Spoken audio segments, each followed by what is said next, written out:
I'm here with Kathy O'Connor, who's a Wellbeing consultant for the University Wellbeing Services. Kathy, thank you for joining me online. Well, nice to meet you. Nice to be online and reach out to some of the students. So that's great. Yeah, I was hoping you could start by telling me what your role is in Wellbeing and how you what you do through the services. Okay, so I'm one of the, as you said, wellbeing consultants, which I love that name, really. I'm a counsellor, therapist, and I have an additional role in widening participation, which is about, helping students do the best that they can at uni, about inclusion and I guess access and things like that. So I have this kind of dual role, hence why I'm often recruited to do some of these interviews and things like that. And part of that role, I develop things like webinars, and I develop, a lot of online kind of resources as well. So for students who don't know, what is Wellbeing? So our wellbeing services, it's incorporates a lot of things actually. So within our wellbeing service, there's the psychological therapies, we have the mental health staff as well, the mental health team, we have accessibility team, we also have residence life, welfare. So it's our actual, the service is huge, and it incorporates a lot of things. So what is wellbeing? Wellbeing is really sort of looking after yourself and maybe reaching your full potential, being aware of what helps you, what gets you through difficult times such as this, and and being able to, it's just kind of an awareness and being able to sort of access those sort of things. So what services are available to students and how can they access them? So wellbeing, we're open and we're running, although it might look just a bit different at the moment, like everywhere else. And so the services that we offer, like I say, we have, our face-to-face appointments. We have, online. So we're doing a lot of online and telephone type of appointments as well, but we are actually open. And so, as I say, the first port of call would be to contact us and make a telephone referral appointment, which you can do by email, phoning up, or if you want to, you can pop in. And I'll talk a little bit maybe about how we've made it COVID safe for some of the students who might be a little bit concerned about that and being there in person. But so your first kind of contact would be a telephone referral appointment, which is a 15-minute conversation with a practitioner on the telephone.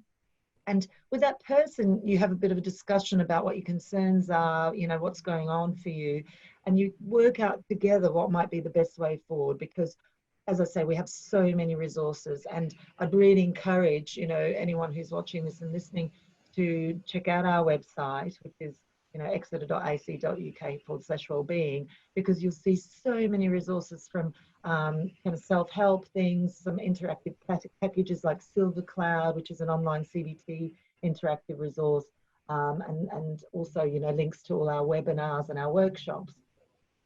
After that, if it's decided that maybe you might, sometimes that's enough, and sometimes just being signposted to some of the self-help stuff is enough, and even just to talk to that 15 minutes to a practitioner is enough to just kind of work things out in your head, to kind of voice your concerns and to make sense of them.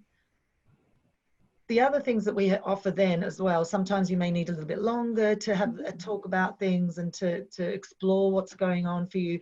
And we have one-off wellbeing consultation appointments. And again, it's just meeting a practitioner, either, online or telephone or face-to-face.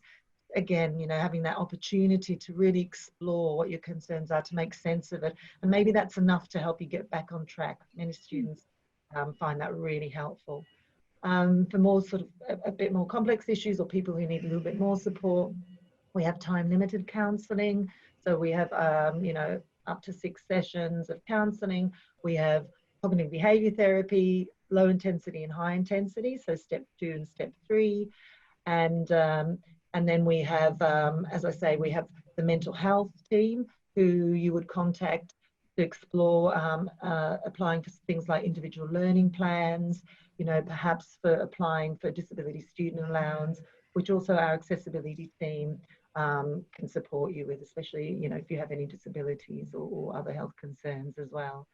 So, and also we have our welfare and residence life team. So especially the residence life team, they live, you know, they work with a lot of the people who live in the halls. And so particularly for our newcomers, for our first year undergraduates, and particularly because this is in Freshers Week, you know, they're a wonderful team, and that you can kind of get the support, you know, if you need for transition into university or any other support. And the welfare team, you know, supports students all around. You know, they're an amazing team as well. So, you know, we're really, I guess what I'd like to get across is that we're really passionate and a really caring team, and really welcoming. You know, we're all there because we really genuinely care about our students. So, you know, we really encourage you to make contact, because you know what it's like, you know, if you hold on to an issue, you know, it can actually get worse. And sometimes just reaching out and speaking about it can make the difference between something really getting much, much worse to actually just, you know, getting back on track, that sort of thing. So I'm aware I just talked so much then. No, it was perfect, don't worry. You. You mentioned making Wellbeing COVID safe. How have you adapted to this year? Yeah, so we've done, you know, we've kind of thought a lot about the kind of health and safety of our staff as well as our students. So we've put in screens. It's quite amazing, actually, the way it's all. So we rearranged all our rooms in a way that there's much more space, and we've put screens in.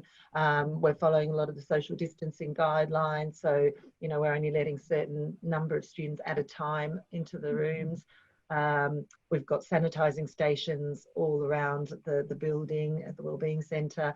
And we're encouraging people to wear face masks as well where they can, because obviously there are some people that can't, there are exemptions.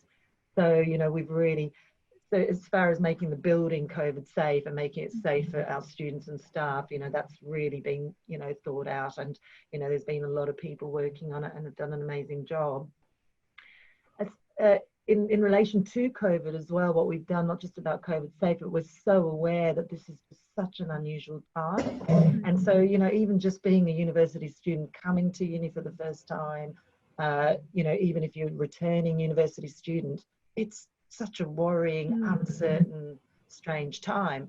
And so we've also produced a lot of there's an online COVID safe book, COVID booklets, sorry, to look at how to manage your worries and fears, you know, how to look at your inner strengths, how to develop structure in your life. So we have very specific things related to COVID, and we will be running webinars around that as well.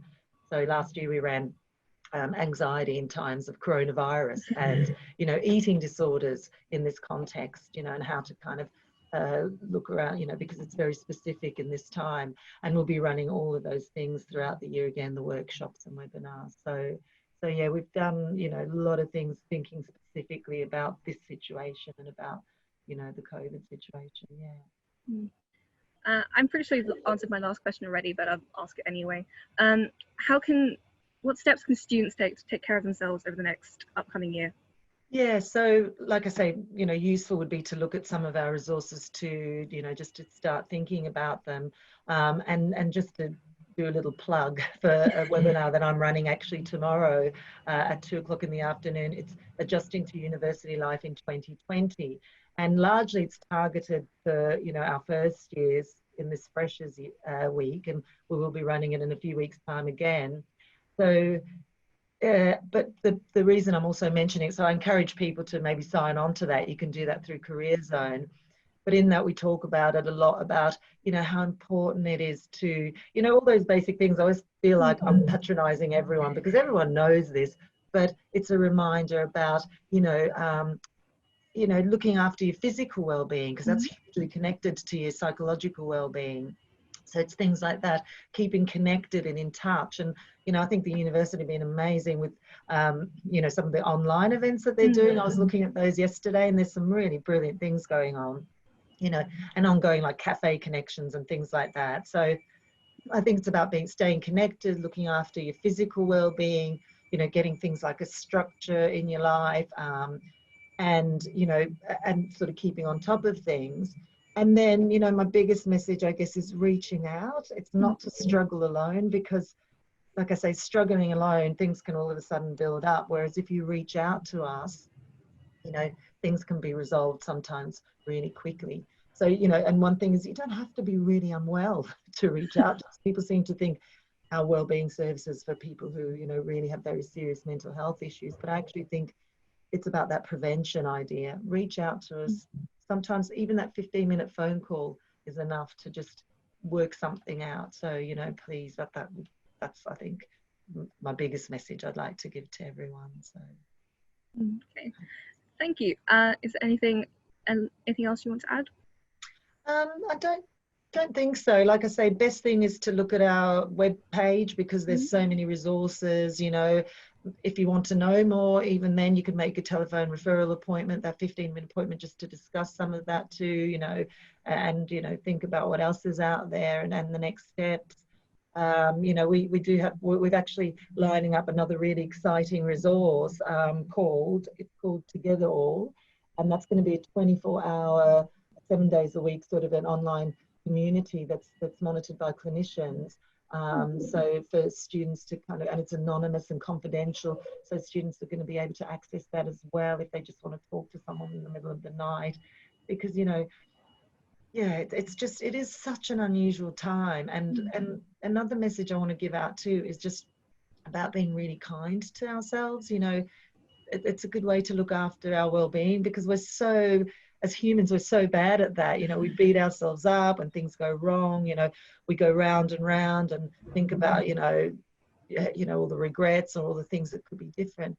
And I think it's about taking one day at a time and being really kind to yourself, and you know, and it's understandable, and accepting that this is tough and that you're going to really struggle at times, and we all do. You know, even people, you know, even clinicians and practitioners, you know, have our worries and concerns, and that's really normal. And you know, just keep talking and reaching out to friends and to us. So, and be gentle on yourself. So I hope I've sort of, you know, got that sort of message across too. And no, it's been brilliant. Thank you.